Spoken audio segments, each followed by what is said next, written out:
अयथासार खालामजानायाव महाफाब जानानै बिसोरो दिनै इउपिपिएलनिफ्राय बिसोरो गोजान जानांदों। दा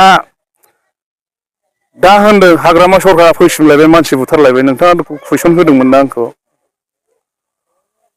आंनिनो बिब'नि फिसाला जोंसार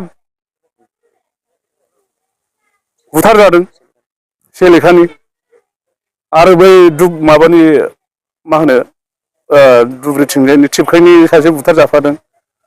बेथ' एनडिएफबि नंलामोनला सारेन्डारसो जाबायमोन। बेखौ ब्रह्म बर'नि सरकाराव बेखौ जोंसार बसुमतारी ना माबाखौ गावथारबाय। आङोथ' बेखौ आफादाव खनसेल' लोगो मोननायमोन। आं बिब'नि फिसालाबो नामफोरखौनो एसेबां मोनथिबावा। आं जेथिया जेलाव थायो निउसाव मोनबाय। सैथो बेनोलायनो मानसि बुथारा मानसि गावथारला सान्थि सुक्तियाव फैबाय।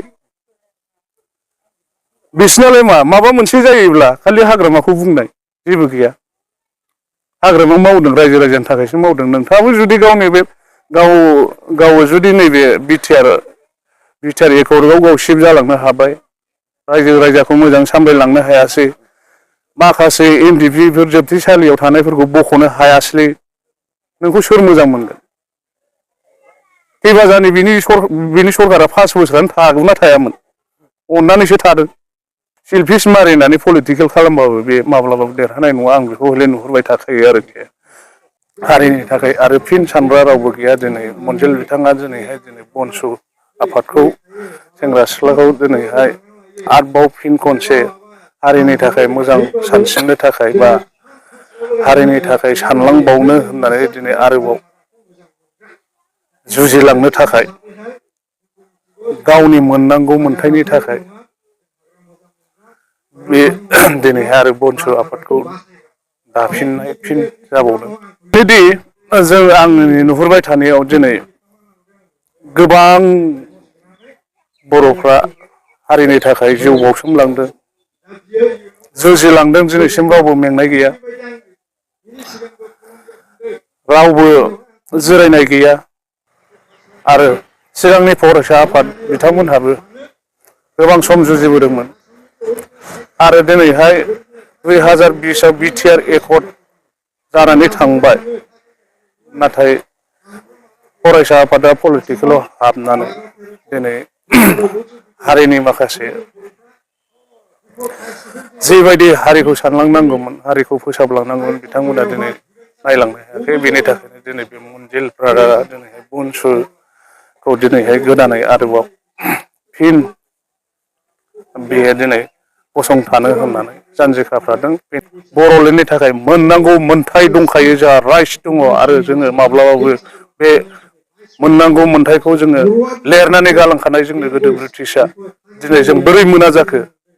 बेनि गेजेरावबो जोङो हाजार हाजार बुथारबोजाबाय। बर' जोहोलावफोर जाबाय। जोंनि बर' जोहोलावफ्राबो जोबथेसालियाव सोजानानै अयनाय खालामबाय। गावनि देहानि गाननाय जोमनाय आरो बेखौ लेंग' खालामनानै दोखो दोखो बुजानाय, कारेन्ट सट होजानाय। बेनि थाखाय सोर नांदोंमोन? हारिनि थाखाय नांदों। सासे जोहोलावआ जुदि फोथाराव ओंखारलांनानै गावनि जिउखौ बाउसोमनो हादों। दिनै मुंख्लं जालांदों। बे बिथांमोनखौबो जों गोसोखांनांगोन। गंसे फोथाराव बा मोनसे फोथाराव ओंखारनानै जों खौसेथिनि जों मोजां रादाब लाबोनांगोन। आरो जों ज' जानांगोन। अब्ला जोंनि बर'लेण्डखौ मोनगोन। जोंनि जि 4 लाख मोननांगौ दंमोन। आंहा बिफाबो बुथारजादों। बिनानावाबो बेमार जानानै आलाय सिलाय थैलांदों। फंबाय बुथारजादों। आरो आं जोबथेसालियाव हाबनानै खुनुरुखुम बासायनानै थादों। नाथाय जोङो दिनैसिम बै बिटिआर एकर्डनि सोमोन्दोआव जि जायफ्रा नङै मानसिफोरा रां मोननो हादों, माबा अनसुंथाइ मोननो हादों। नाथाय जोङो बे 4 लाखखौथ' जोङो मोनखायासै। मुंख्लंफोरनि नामावबो 2 मुंख्लं दङ। मोनासै।